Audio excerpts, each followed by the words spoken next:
हे तुर्भो माते संगो सविकर्मणि।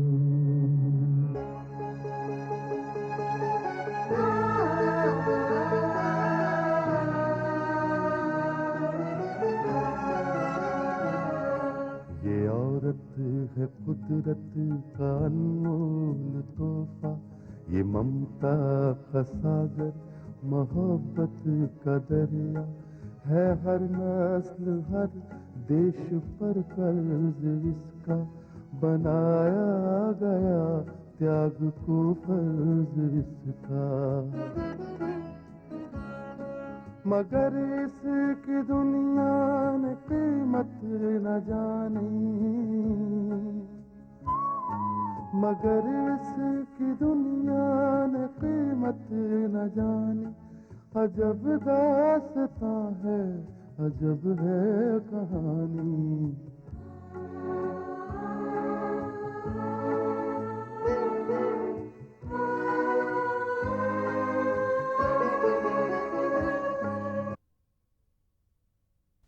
सुशील, मेम साहब आ रही होंगी, नाश्ता ले आओ।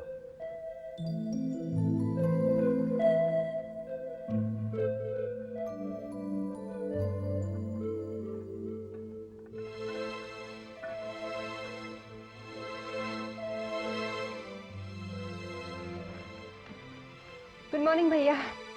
Good morning.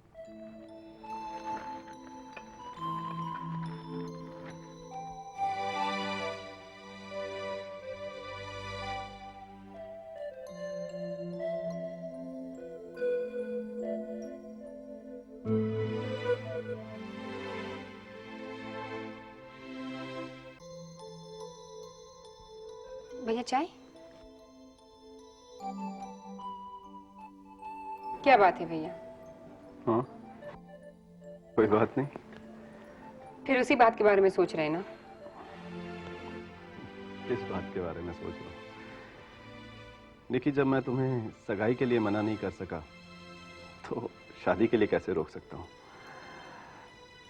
लेकिन निकी, एक बात बताओ, जब सारी दुनिया विनोद ठाकुर के बारे में इतना कुछ कह रही है तो जरूर उसमें कुछ % तो सच होगा। और चलो माना कि तुम उसके बारे में सब कुछ जानते हुए भी उस शख्स से शादी करना चाहती हो, लेकिन मेरे ख्याल से तुम दोनों को आपस में पहले अच्छी तरह जान लेना चाहिए। पति पत्नी के रिश्ते में कोई बात राज नहीं होनी चाहिए, आपस में कोई शक या शुबा नहीं रहना चाहिए। भैया, मैं विनोद के बारे में जितना जानना चाहती थी मैंने जान लिया है, मगर शादी के साथ साथ मैंने एक फैसला और भी किया है। फैसला? कैसा फैसला? यही कि इंडिया में मेरा बिजनेस इंचार्ज रूमी बहल होगा। रोमी? तुम्हारा दिमाग तो नहीं खराब हो गया निकी? तुम रोमी को यहां पर बुलाना चाहती हो? क्यों? ताकि वो मेरे बिजनेस और बाकी के इंटरेस्ट को संभाल सके। और मैं ये भी चाहती हूँ कि विनोद के साथ जो मेरा बिजनेस है उसे टोटली रीऑर्गेनाइज करना। पर निकी, ये सब तुम क्यों करना चाहती हो? भैया, विनोद अपने पिताजी की हर बात में हाँ मिलाता है। कभी कभी तो मुझे डर लगता है। एनीवे, मैं चाहती हूँ कि अब से वो सिर्फ मेरी बात सुने, और उस हवेली में जाने से पहले I want everything under my control. देखो निकी, तुम्हें शायद मालूम नहीं है कि ये रतनपुर की हवेली के लोग कितने खतरनाक हैं। जिस तरह से तुम अपना इरादा मुझे बता रही हो, मुझे तो ये सोचकर और भी डर लगने लगा है। देखो निकी, मैं भाई हूं तुम्हारा, तुम मेरा ये मशवरा मान लो। तुम इस खतरनाक खेल में अपना हाथ बिल्कुल मत डालो, वरना बहुत बड़ा नुकसान हो सकता है। निकी, तुम्हें पता नहीं है, यहां के लोग किसी के साथ भी ठीक नहीं है। इन लोगों के साथ जिसने भी अपना हाथ मिलाया है उन्हें ही मुंह की खानी पड़ी है। और मैं नहीं चाहता कि मेरी बहन बर्बादी का मुंह देखे। भैया, इन सब चीजों पे गौर करने के बाद ही मैंने रोमी बहन को यहाँ बुलाया है। ये तो आप जानते हैं उसने कितनी होशियारी से मेरा बिजनेस और मेरे सारे इंटरेस्ट न्यूयॉर्क में संभाले थे। लेकिन शायद आप ये नहीं जानते कि वो आदमी बिजनेस में जितना तेज और शातिर है, उससे भी ज्यादा खतरनाक वो तब है जब उसके हाथ में एक गन होती है। निकी, तुम चाहे कुछ भी कह लो, मुझे तो तुम्हारा इंटरेस्ट बिल्कुल खतरे में नजर आ रहा है। और मुझे मेरे इंटरेस्ट को बचाने वाला सिर्फ रोमी बहन नजर आ रहा है।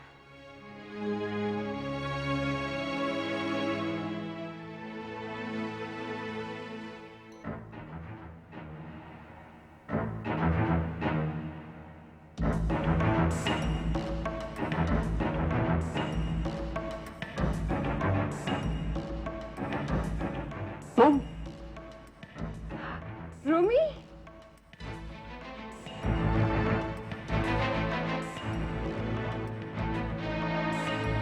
Good morning ma'am. Good morning sir.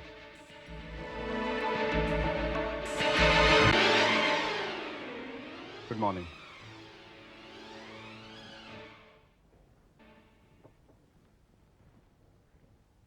Vinod बेटे, एक बार फिर सोच लो। ये ठीक है कि निकी तुम्हारी बिजनेस पार्टनर है और बहुत जल्द लाइफ पार्टनर बनने वाली है, मगर विनोद, ये कहां की अक्लमंदी है कि अपनी लगाम किसी और के हाथ में दे देना। बाबूजी, आप कहना क्या चाहते हो? विनोद, मैं ये कहना चाहता हूं कि निकी का बिजनेस और तुम्हारा बिजनेस एक ही छत के नीचे हो, ये बात मुझे नहीं जचती है। बाबूजी, इसमें नुकसान ही क्या है? जैसा कि आपने कहा है कि थोड़े दिनों में निकी मेरी लाइफ पार्टनर बनने वाली है, तो हम दोनों में फर्क क्यों बाबूजी? जो उसका है वो मेरा है, जो मेरा है वो उसका नहीं है।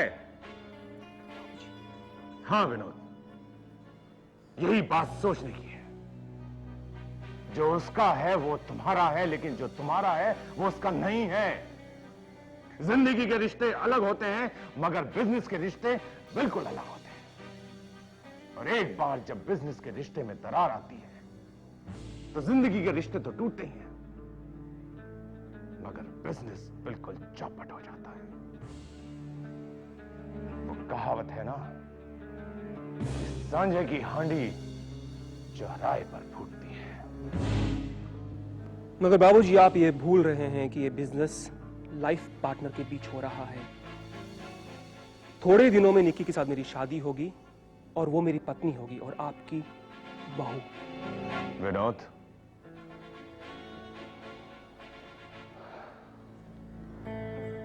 विनोद, इसमें कितना बड़ा रिस्क है ये तुम्हें शायद नहीं मालूम। हम एक ही झटके से आसमान से जमीन पर आ सकते हैं। बाबूजी, इसमें निकी का रिस्क भी इन्वॉल्व है, उसके साथ भी तो हो सकता है। Good afternoon.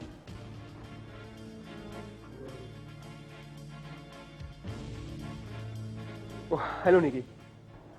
हेलो बाबूजी, कैसे हैं आप? मैं बिल्कुल ठीक हूं। अभी अभी हम तुम्हारे बारे में ही बात कर रहे थे। बड़ी लंबी उम्र है तुम्हारी। रोमी,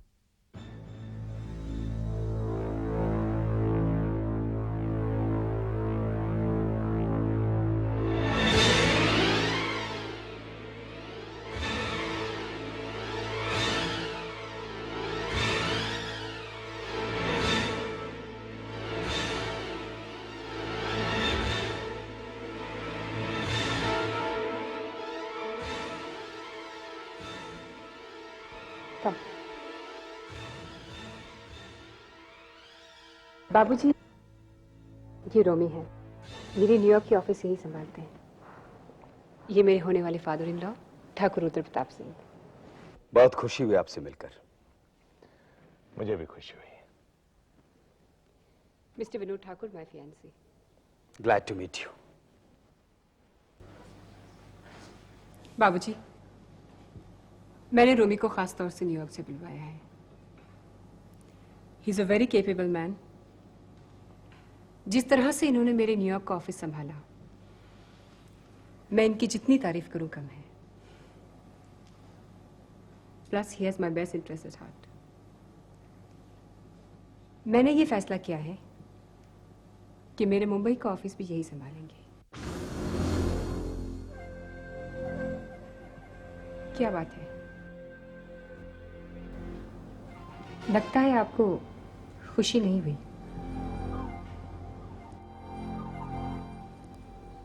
देखिए बाबूजी, अगर आपको कोई एतराज है तो आप मुझे अभी कह दीजिए, क्योंकि अब हम ना सिर्फ बिजनेस पार्टनर्स हैं, फैमिली मेंबर्स भी हैं। नहीं नहीं बेटी, ऐसी कोई बात नहीं है। मैं तो सिर्फ ये सोच रहा था कि हमें किसी और की क्या जरूरत है। विनोद काफी है सब कुछ संभालने के लिए। मैं जानती हूँ, लेकिन रोमी को मैंने यहाँ एक खास मकसद से बुलवाया है। देखिए बाबूजी, मेरा यहाँ पर कोई कॉम्पिटिटर नहीं है, लेकिन आप लोगों की दुश्मन जरूर है, प्रगति। और आप ये भी जानते हैं कि मैं उस औरत से नफरत करती हूँ।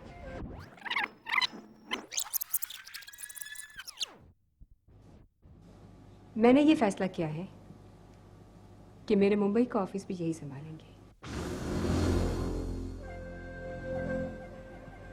क्या बात है, लगता है आपको खुशी नहीं हुई?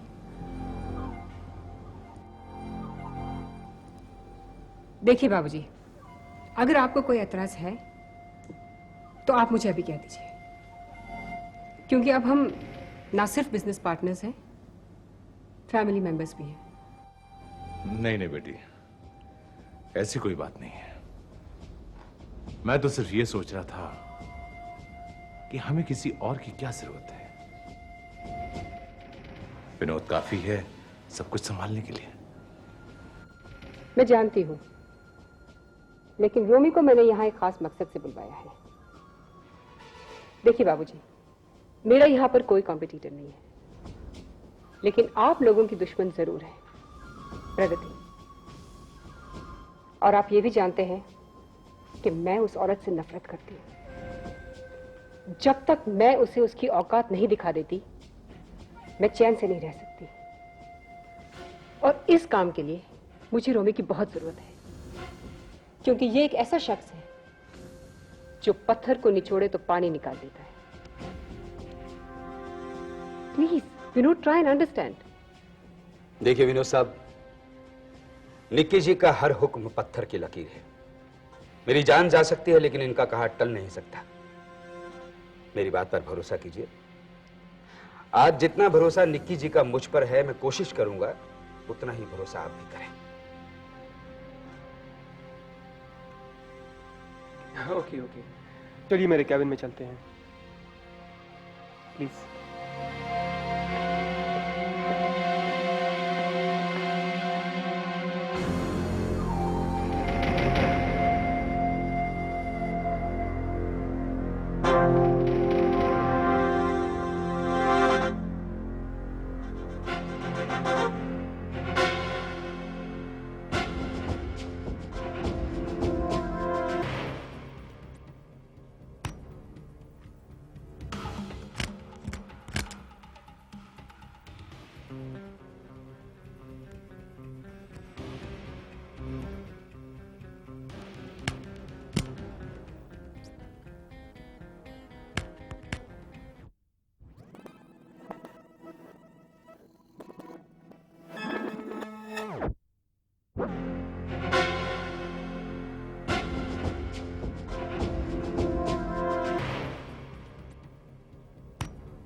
संभाल के भाई, संभाल के। अरे भूपेंद्र सिंह, तुम्हारे सामने तुम्हारा दोस्त ठाकुर रुद्र प्रताप सिंह खड़ा है।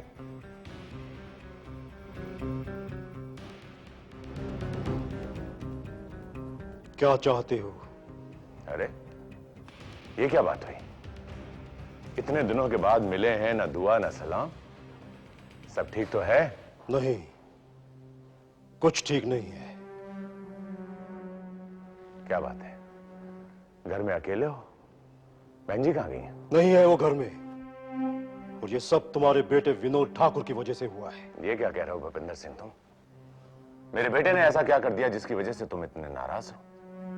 हाँ, मेरे घर टूटने की वजह है तुम्हारा बेटा विनोद ठाकुर। उसकी वजह से मेरी बेटी ने यह कदम उठाया, और जब मैंने उसे रोकने की कोशिश की तो मेरे बेटे विक्रांत ने उसका साथ दिया, और वो भी घर छोड़कर चला गया। और अब मेरी बीवी सुधा, वो भी मेरा घर छोड़कर अपने बेटे के पास चली गई। मगर तुम्हें क्या? नहीं भूपेंद्र, ऐसी बात नहीं है। तेरी खुशी में मेरी खुशी है, तेरे गम में मेरा गम है। नहीं ठाकुर, नहीं। यहां कोई किसी का साथ नहीं देता। यहां सब खुशी में शामिल होते हैं, गम में नहीं। हर कोई हंसने के लिए आते हैं, रोने के लिए अकेले रोना पड़ता है। मगर तुम्हें क्या? तुम तो खुश हो ना? तुम्हारे बेटे ने बहुत लंबा हाथ मारा है। नहीं भूपेंद्र, तुम गलत समझ रहे हो।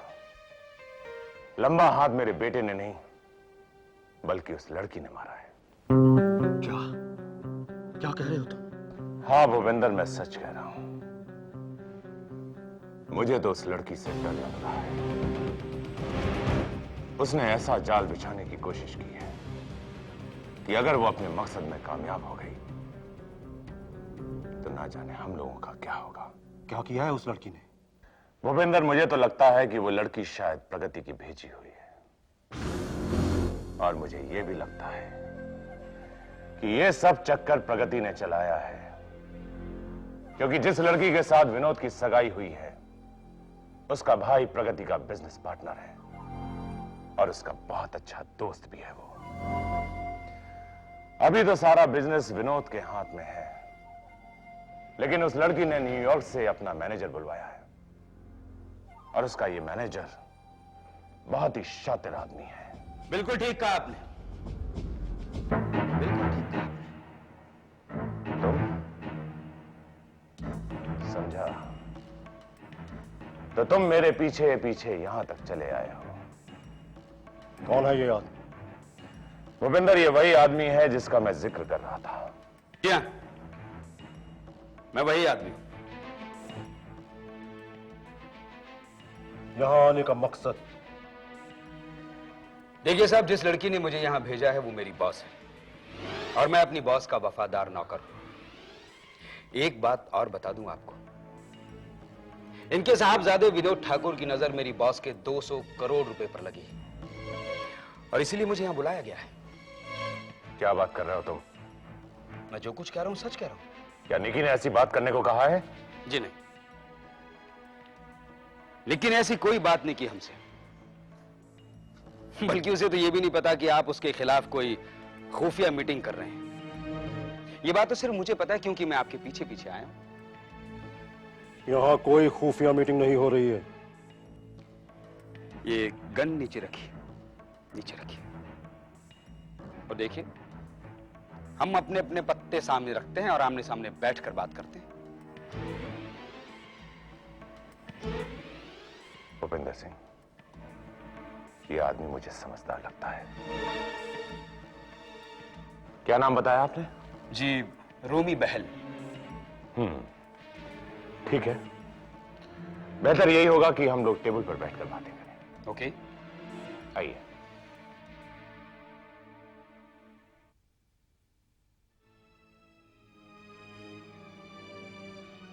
भूपेंद्र सिंह,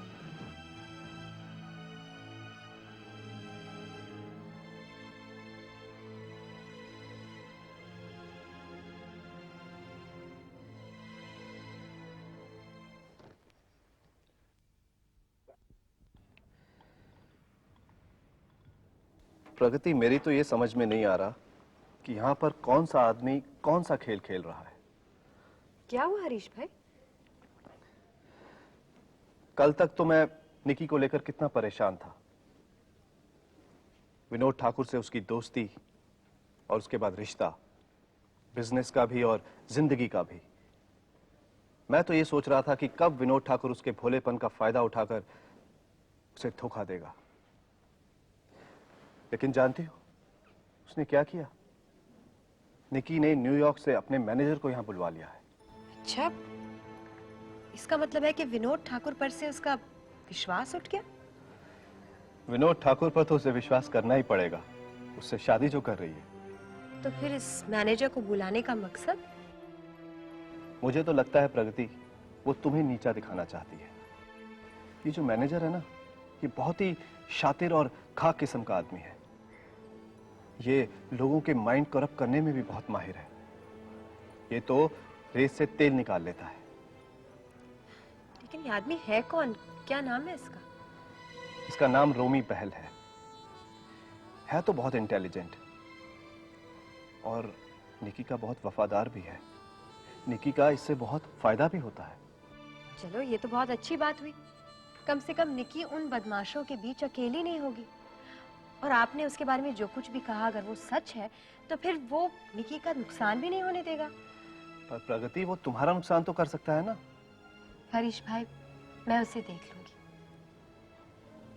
एक बार मैं उस आदमी से मिलना जरूर चाहती हूँ। हरीश भाई, निकी मुझसे नाराज है, मैं निकी से नाराज नहीं हूँ। और आपने मुझे अपनी बहन मान लिया। इस रिश्ते से निकी भी मेरी बहन की तरह है ना। देखिए, मैं अपनी तरफ से वादा करती हूँ कि मैं निकी के साथ कोई ज्यादती नहीं करूंगी। पर प्रगति, वो तो तुम्हारे साथ ज्यादती कर रही है ना। वो मेरे साथ क्या ज्यादती कर सकती है? प्रगति, वो चाहती है कि तुम्हारी गारमेंट मार्केट में अपना ढेर सारा माल फेंकवा दे, और वो भी सस्ते दामों पर, ताकि लोग तुम्हारा माल खरीदना बिल्कुल बंद कर दें। हरीश भाई, अगर इस दुनिया में कांच के टुकड़ों के सस्ते हो जाने से वो बिकाऊ हो जाएंगे तो मुझे मंजूर है। फिर मेरे हीरो की कोई कीमत नहीं रहेगी। देखिए, मेरी तरफ से आप बिल्कुल बेफिक्र रहिए। नहीं प्रगति, सच पूछो मैं तो बहुत परेशान हूँ। यकीन मानिए, मैं बिल्कुल परेशान नहीं।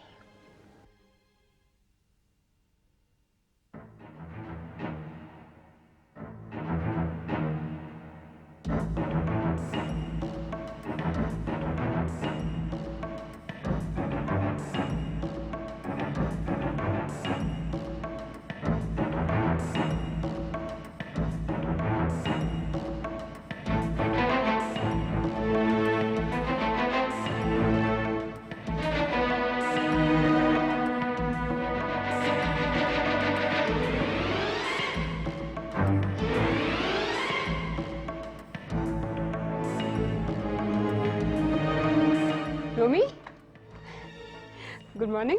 Good morning boss. बैठो। Thank you. कैसे हो? I am fine, thank you. कहाँ से आ रहे हो? बस थोड़ी सी सैर तफरीक की मैंने, और कुछ बिजनेस के बारे में जानकारी हासिल की। अच्छा, कैसा लगा यहाँ का सेटअप? निक्की जी, यहाँ का दस्तूर बड़ा अजीब सा लगा मुझे। अजीब सा? क्या मतलब? यहाँ के लोग बहुत अजीब हैं। यहाँ बात पेपर से ज्यादा दिमाग में होती है। ओह। और कुछ लोग ऐसे भी हैं जो कंप्यूटर के होते हुए भी हिसाब किताब उंगलियों पर करते हैं।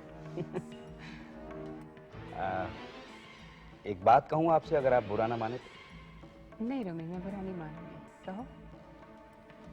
निक्की जी, इस पूरे सेटअप में एक आदमी फिट नहीं होता है। अजब दास्तां है, अजब है कहानी।